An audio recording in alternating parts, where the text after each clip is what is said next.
change the slide? Thank you.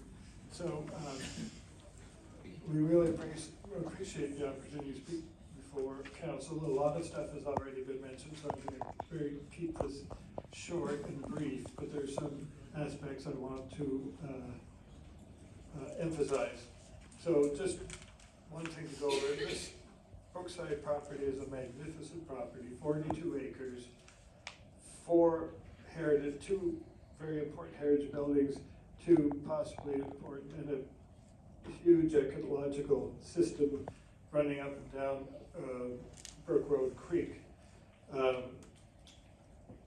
that I'll show really through the slides. We are not here to prevent the sale of the property. We are here to ensure that the property is treated well and a good development that respects the property and its history is put forward and developed. We do not think, someone had said the town, this is just a transaction between the province and the owner. We don't think that. We think the town has a lot to involve itself in this transaction and act as a negotiator with other levels of government to bring forward a solution that we all are happy with. And I know the towns and municipalities are involved in transactions. One, because there was a large public engagement several years ago and COVID over it. Also, I worked at the Municipal Affairs and Housing for 13 years, and I don't recall any time that a municipality wasn't interested in property deals that were between the province and a private owner, especially through MZOs and other regulations. And I do think, and I don't like to be negative, but I think that in the future, citizens of Coburg will look back and see this decision not to buy Sidbrook and Brookside, I always say Sidbrook, so excuse me, Brookside and Strathmore as one of the worst short-term decisions that the council has made in a very long time. But it's happened, and so we are here to support a development that will be good for the property. And someone in their letter said we are foolish to disrespect what is the best in our past.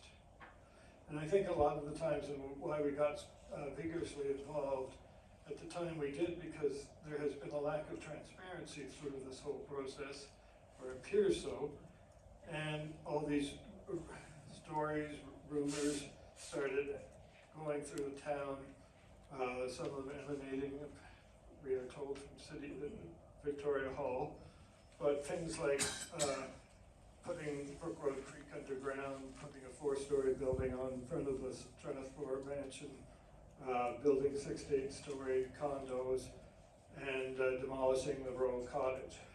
So, and we are also well aware that we can't designate properties until they are, or the town can't until they are in private ownership. And Brookside is apparently on the verge of being sold, so we would like to move forward with that. We want to see justice done to this property, and Coburg is losing, and I have 50 years of watching it, its physical and natural heritage disappear at an alarming rate. We must work to prevent the loss of the town's identity, its heart, and its uniqueness, which seems to be happening far more quickly now than ever. So we're asking, please don't allow Coburg to become a sprawling GTA suburb, even though it's 50 miles away from the GTA. Other towns are growth planning to ensure that their heart and soul is preserved, and we think that Coburg can do that as well. Next. Okay, it's hard to read, but there was a letter that I want to factually correct that was against the Brookside designation. So the first thing is that this is the Architectural Conservancy of Ontario, Coburg and East Northumberland branch that is heading up this campaign, not the Historical Society. I don't consider this my historical society, as was mentioned. The ACO-CEN has been in existence for more than 30 years, and I am just the current chair at this moment. ACO cannot oppose any restrictions on the development, as was stated in the letter. Once it changes hands, the town we recognize has the control over the decisions made over the property. Our campaign is to encourage good development, keep much of the historical part and ecological part intact. We are here to express our concerns over the future of this property and to ask for its designation. We see this as our democratic right, as we think people who oppose this have a democratic right to do so. So we timed this campaign just prior to the close of sale because we thought that was the most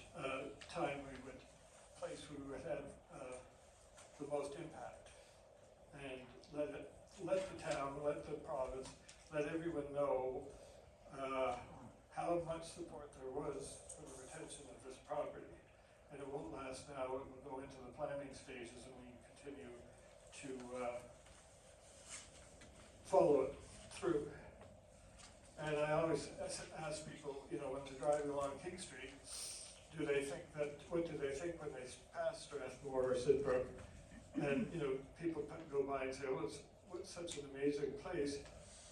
You know, what's its history? But when it's replaced by a mediocre condominium, people are just going to drive by and not even think twice about it. Someone who interviewed people in the encampments said there were at least 2 people in the encampment that were in favor of making sure that building was preserved. They liked it a lot. So next. So just to regain the site plan, Brookside, there's a little cottage in the middle, into the 19th century. The road stables are over here, and the important Brook Road Creek running through the property. Next. Here's an interesting one that I just discovered, but if you look at up in the former right top, there's new development. So do people want that kind of development on Brookside property? And that's the question here today. So if you just go through. So I'm just going to show you what buildings made up the Brookside property. So this was Cedar Hedges. Next. Bagnall Hall. Next. Cottesmore Hall. And so I'm going to leave Strathmore till the end, but Rose Stables, I'm just listing it. It's this gem of a building. Can we go one more? Just a second. A gem of a building, tucked off of Cottesmore, so you only see this side. And it's actually quite large. You could do so many things with this, and you can even separate it from the property because it's right on Cottesmore and have some restored into condos or anything, but it's just a treasure of a building, a gem, I think, and designed by one of the foremost Western United States architects, Rattan and Russell, who studied under our H.H. Richardson. So go on. So again, this is what it was like just recently, but totally restorable. Next. So the Witch Cottage, you want to go one more, was a 19th century building still located on the site. Was the farmer's the manager for the cattle farm that the Winch family owned. Still there, was later, one more, converted into the head of the Brookside head psychiatrist. So it still stands there, and investigation needs to be done on how important this is to the site. The next. Then I was looking at it, and I never thought of this before, but next. Sorry, Mr. Michael, we just have 2 minutes. Oh. 2 minutes remaining on your Okay, presentation. so anyway, go through these. Let's go through. The Brook Road Creek, very important, showing it there. It's critical to everything up and down the town. The only part of the town that's creeks that are actually accessible at this moment. Go on. that's an old picture of it, go on. That's Strathmore today, well, 10 years ago. A beautiful, magnificent Beaux-Arts building designed by Power and Son. Go on. People say that this is what the Rose Garden was back in 1915. Next. The back. Next. The terrace in these Patsons is very rare tile work. Next. And people say there's nothing left inside, but it's almost perfectly intact. So go keep, just follow these through.